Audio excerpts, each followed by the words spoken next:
As per SEBI market में 90% trader यहाँ पैसा लूज करता है। ओनली 5% ट्रेडर है जो अच्छा खासा मार्केट से रिटर्न जनरेट कर सकता है, और बाकी जो 5% है वो एफडी से भी कम अपना रिटर्न जनरेट करता है। तो टॉप 5% के जो ट्रेडर होता है इंडिया में, उनके पास ऐसा क्या होता है जो 95% ट्रेडर में नहीं होता है? तो सबसे बड़ा जो डिफरेंस आएगा वो है कैपिटल का। टॉप 5% के पास कैपिटल तो जरूर रहता होगा, कि पहला है। दूसरा यह है कि बहुत सारे ट्रेडर हैं जिनके पास कैपिटल नहीं था, वो जीरो से अपने आप को सेटल किए हैं। कैपिटल के बाद सबसे इंपॉर्टेंट जो आ जाता है वो है उनका साइकोलॉजी, वो है उनका लर्निंग, वो है अपना माइंड सेट को कंट्रोल करना, जो वो ओवर द ईयर अपने अंदर में डेवलप किए हैं। ऑन द अदर है 90% जो लॉस मेकिंग ट्रेडर्स होता है उनमें एक चीज कॉमन है कि वो कभी भी मार्केट को प्री एनालाइज नहीं करते, पोस्ट एनालाइज नहीं करते, और ड्यूरिंग मार्केट आवर्स वॉच करना और मार्केट में लेवल्स को वेट करना पसंद नहीं करते हैं। वो कभी भी मार्केट में आते हैं सिर्फ ट्रेड करने के लिए, ट्रेड होता है भूल जाता है, नेक्स्ट डे आते हैं फिर ट्रेड करते हैं। पर पिछला दिन क्यों लॉस हुआ था उसका कोई रिकॉर्ड नहीं है, उससे पिछला दिन क्यों लॉस हुआ था कोई रिकॉर्ड नहीं है। अगर आपके पास कोई प्रीवियस लॉस का रिकॉर्ड नहीं है, अगर आपको पास प्रीवियस प्रॉफिट का रिकॉर्ड नहीं है, तो कहीं ना कहीं आप ट्रेडिंग नहीं कर रहे हो।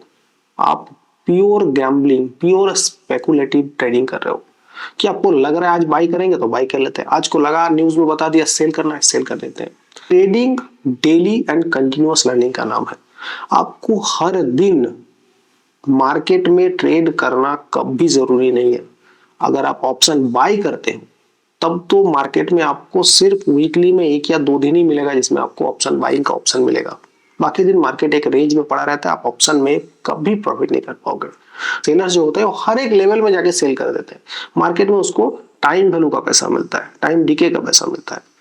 लेकिन ऑप्शन बायर का उस तरीके से ट्रेड नहीं होता है। वो सिर्फ और सिर्फ अपने लेवल्स में खड़े रहते हैं और लेवल्स में आने पर ही बायर सेल करते हैं, और पूरा दिन उनको सिर्फ लेवल को वॉच करना पड़ता है या फिर अलर्ट लगा के छोड़ना पड़ता है। तो अगर आप सही में सीरियस ट्रेडर हैं तो चाहे आप डेली ट्रेड करें या ना करें, लेकिन आप मार्केट को समझना आपके लिए बहुत इंपॉर्टेंट है। क्योंकि प्री मार्केट और पोस्ट मार्केट यही 2 जगह है जहां से आपको एक्चुअल में ट्रेड का एक प्लान बन सकता है, कि इस लेवल के ऊपर हमको बाई करना है, इस लेवल के ऊपर हमको सेल करना है, यहां मुझे कुछ नहीं करना है। ये 3 अगर आपके पास प्लानिंग अवेलेबल है तो आप ट्रेडर के सही राह पे जा रहे हैं। और अगर ये प्लान अवेलेबल नहीं है, जस्ट आपको कहीं भी अंदर से आवाज आ रहा है आप बाई हो गया, एक ग्रीन कैंडल बाई, एक रेड कैंडल सेल, तो ये बहुत मुश्किल है। आपको ये नहीं करना है, बल्कि आपको ये सोचना है कि मार्केट अगर ये रेड कैंडल बना रहा है, वो रेड कैंडल बनने के पीछे का साइकोलॉजी किस तरीके से काम कर। अगर मार्केट कहीं से बहुत फास्ट मूव करके ऊपर साइड में जा रहा है तो ये क्यों जा रहा है? अगर मार्केट कहीं से एक लेवल से बहुत फास्ट नीचे आ रहा है तो ये क्यों हो रहा है? उसके पीछे का साइकोलॉजी को हम लोग इस वीडियो में समझेंगे, और ये बहुत ही इंपॉर्टेंट लर्निंग वीडियो है। ऐसे आपको ऐसे ही चार्ट के साथ टाइम बिताना पड़ेगा, तभी जाके आप आगे चल के कुछ इंप्रूवमेंट अपने ट्रेडिंग में देखोगे, और जरूर देखोगे। कोई कोर्स नहीं है, कोई शॉर्टकट नहीं है जो आपको ट्रेडिंग रातों रात सिखा दे, क्योंकि ये टाइम के साथ साथ, एक्सपीरियंस के साथ साथ आपको सीखना पड़ेगा। लेकिन सीखना जरूरी है, ऐसा नहीं है ट्रेड करना जरूरी है। ट्रेड करने से भी ज्यादा इंपॉर्टेंट है चार्ट को समझना, उसके पीछे का कहानी को पढ़ना। अगर वो आप सीख गए उसके बाद ट्रेडिंग बहुत ईजी हो जाएगा। जैसे आज का सिनेरियो का एग्जांपल हम लोग देंगे। ये मार्केट यहां से बहुत फास्ट मूव किया, थोड़ा सा होल्ड करने के बाद और फास्ट मूव किया, लेकिन जैसे ही इस लेवल को टच किया फास्ट वहां से फॉल कर गया।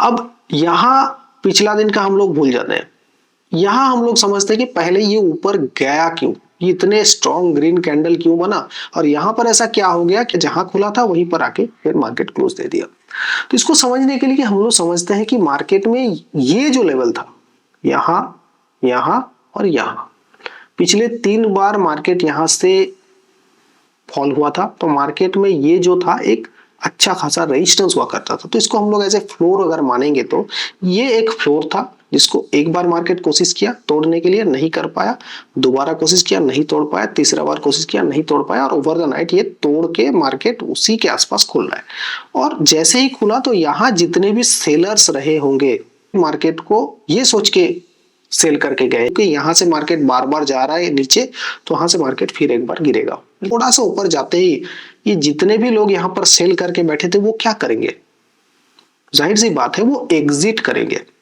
और अगर एग्जिट करते हैं तो वहां पर इनडायरेक्टली वो एक बाइंग प्रेशर डेवलप कर रहा है। कैसे, जैसे यहां पर मैंने सेल किया, अब सेल किया तो या तो मैंने स्टॉप लॉस यहां दूंगा या फिर मैं यहां जाते ही मार्केट में एग्जिट करूंगा। एग्जिट का मतलब क्या होता है, एग्जिट का मतलब होता है ऑपोजिट ट्रेड। यहां पर मैं सेल किया था, तो अगर मैं एग्जिट करूंगा तो इनडायरेक्टली मैं बाई कर रहा हूं, तो यहां पर बाइंग हो रहा है, प्लस न्यू बायर आ रहा है, प्लस ये जितने भी थे वो अपना शॉर्ट को कवर कर रहे हैं। शॉर्ट कवरिंग मतलब बाइंग ट्रेड।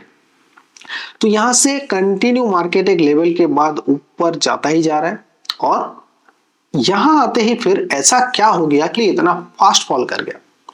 तो इस लेवल को आप समझ लेते हैं। इस लेवल को अगर आप समझेंगे तो यहां चलते हैं। यहां पर एक लेवल था 22,122 124 के आसपास मार्केट एक बार पहले हाई लगा चुका था, और ये निफ्टी का अभी का ऑल टाइम हाई था। और ऑल टाइम हाई जो होता है वो एक साइकोलॉजिकल बैरियर होता है। साइकोलॉजिकल बैरियर किस तरीके से, कोई भी सपोर्ट या रेजिस्टेंस का बेसिक पहले समझ लीजिए। अगर कोई स्ट्रॉन्ग रेजिस्टेंस या सपोर्ट है, सपोर्ट में तो फिर भी कई बार सपोर्ट ऊपर से गिरता है, फ्री फॉल होता है तो टूट जाता है, लेकिन रेजिस्टेंस जो होता है ना वो इतना जल्दी नहीं टूटता है। अगर पहला बार वहां से मार्केट यहां से गिरा है तो सेकेंड टाइम भी ऑलमोस्ट उसी तरीके से रिएक्ट करता है। ऑलमोस्ट 80-90% चांस रहता है कि मार्केट उसी तरीके से रिएक्ट करके नीचे आए। तो यहां पर फर्स्ट टाइम और ये सेकेंड टाइम, देखिए यहां पर भी नीचे देखते हैं, ये फर्स्ट टाइम और ये सेकेंड टाइम, ये थर्ड टाइम और ये फोर्थ टाइम उसको तोड़ा। तो अगर इसको हम लोग ऐसे फ्लोर देखेंगे ना, तो फ्लोर तभी टूटता है जब वहां पर कंटिन्यूअस कोई हैमरिंग होता है। हैमरिंग किस चीज का, प्राइस का। यहां पर प्राइस ने एक बार हैमर किया, थोड़ा सा वीक हुआ, सेकेंड टाइम हैमर किया, थोड़ा सा और वीक हुआ, थर्ड टाइम हैमर किया, उसके बाद फोर्थ टाइम यहां आते ही मार्केट कंटिन्यू ऊपर चला क्योंकि वो वीक हो चुका है। तो फर्स्ट टाइम और सेकेंड टाइम 90% चांस रहता है मार्केट वहीं से उसी तरीके से रिएक्ट करेगा जिस तरीके से यहां किया, क्योंकि यहां पर इतने बायर्स थे तो प्रॉफिट बुकिंग भी आया होगा, तो मार्केट में कंटिन्यू एक फॉल हुआ, क्योंकि ये जो बायर्स थे ये अपने आप को एग्जिट करना पसंद किए। कुछ लोग यहाँ पर प्रॉफिट बुकिंग किए, नए सेलर्स आए, और जितने भी लोग यहाँ प्रॉफिट बुकिंग कर रहे थे सब एग्जिट किए बोल के मार्केट यहाँ तक आ गया। और ये कंटिन्यूअस एक चेन रिएक्शन हुआ। जैसे यहाँ पर चेन रिएक्शन हुआ था क्योंकि सेलर्स एग्जिट कर रहे थे तो बायर्स आ गए, यहाँ पर सेम रिएक्शन हुआ, यहाँ पर सेलर्स नहीं बल्कि बायर्स एग्जिट हुए तो सेलिंग प्रेशर डेवलप हो गया। तो ये एक बहुत अच्छा आज सपोर्ट और रेजिस्टेंस का खेल था। जिसको बेसिक सपोर्ट रेजिस्टेंस समझ में आता है उन्होंने आज दोनों साइड में पैसा बनाया होगा। लेकिन यहां पर एक चीज आप फिर से बोल सकते हो कि मार्केट इस तरीके से तो मार्केट हो सकता है इसको तोड़ के निकल जाएगा, हो सकता था। थोड़ा सा तोड़ने के बाद वो मार्केट फिर रिवर्स कर जाता, क्योंकि कभी भी मार्केट में इस तरीके से वर्टिकली किसी भी सपोर्ट या रेजिस्टेंस को नहीं तोड़ पाता है, क्योंकि ये फर्स्ट टाइम और ये सेकंड टाइम था और ये ऑल टाइम हाई है, तो ये बहुत बड़ा साइकोलॉजिकल बैरियर है, इस तरीके से नहीं टूटेगा। तो इसको तोड़ने के लिए क्या सिम्टम आपको देखने पड़ेंगे। देखिए पहली बात यह है कि यहां पर जैसे कंसोलिडेशन कर रहा है, अब यहां पर अगर कंटिन्यू कंसोलिडेशन किया और उसके बाद मार्केट नीचे साइड में ब्रेक करता है, कंसोलिडेशन के बाद ही ब्रेक करना पड़ेगा। नॉर्मली कोई सपोर्ट या रेजिस्टेंस डायरेक्ट ब्रेक होता है वो सस्टेन नहीं करता है, क्योंकि नीचे से बाइंग प्रेशर आ जाएगा, यहां जाएगा तो सेलिंग प्रेशर आ जाएगा।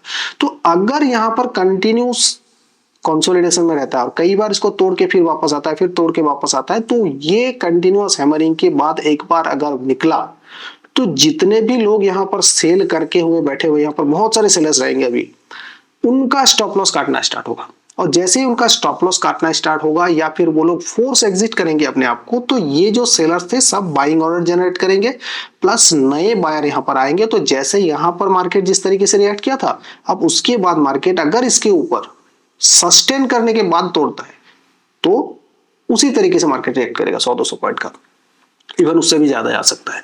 लेकिन अभी जो सिनारियो दिख रहा है उसके हिसाब से मार्केट इस तरीके से ऊपर जाना अभी मेरे हिसाब से नहीं होता है। हालांकि मार्केट है, कुछ भी न्यूज फ्लो हो सकता है, कुछ भी चीज यहाँ टेकन एज ग्रांटेड नहीं लेना चाहिए। आपको प्राइस और सिचुएशन देख के ट्रेड करना चाहिए, और जो बन रहा है उसके हिसाब से अगर नेक्स्ट वीक में इस कैंडल स्टिक के आसपास कंसोलिडेशन करे या फिर ऊपर जाए, ऊपर जाके फिर नीचे गिरे और कंसोलिडेशन करे और उसके बाद नीचे साइड में ब्रेक करे। कंसोलिडेशन के बाद ओवर द नाइट अगर कुछ हो जाता है उसका गारंटी कुछ नहीं है, वो कभी भी सस्टेन होगा कि नहीं होगा कोई भरोसा नहीं। ओवर द नाइट में देख के ट्रेड करना पड़ेगा। इसी जोन के आसपास में अगर वो कंसोलिडेट करे और यहां पर कंसोलिडेट करके ऊपर जाए या यहां पर कंसोलिडेट करके नीचे आए तो मार्केट का फर्स्ट टारगेट हमारा यहां आ जाएगा।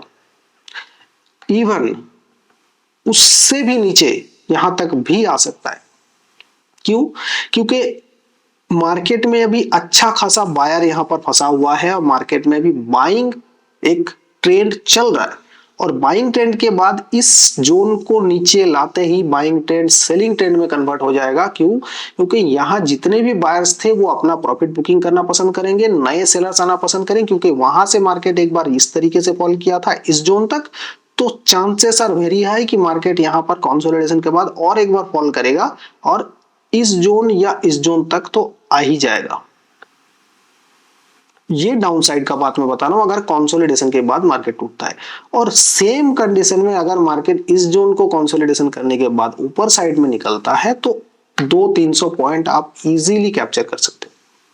तो आने वाले वीक में ये चीज को ध्यान रखिए कि अगर कंसोलिडेशन के बाद टूटता है तो हम लोग डाउन साइड में जाएंगे, कंसोलिडेशन के बाद अगर अपर साइड में टूटता है तो हम लोग अपर साइड में जाएंगे। लेकिन टाइम वेस्ट करना मार्केट के लिए बहुत इंपॉर्टेंट होता है अगर उसको तोड़ना है तो।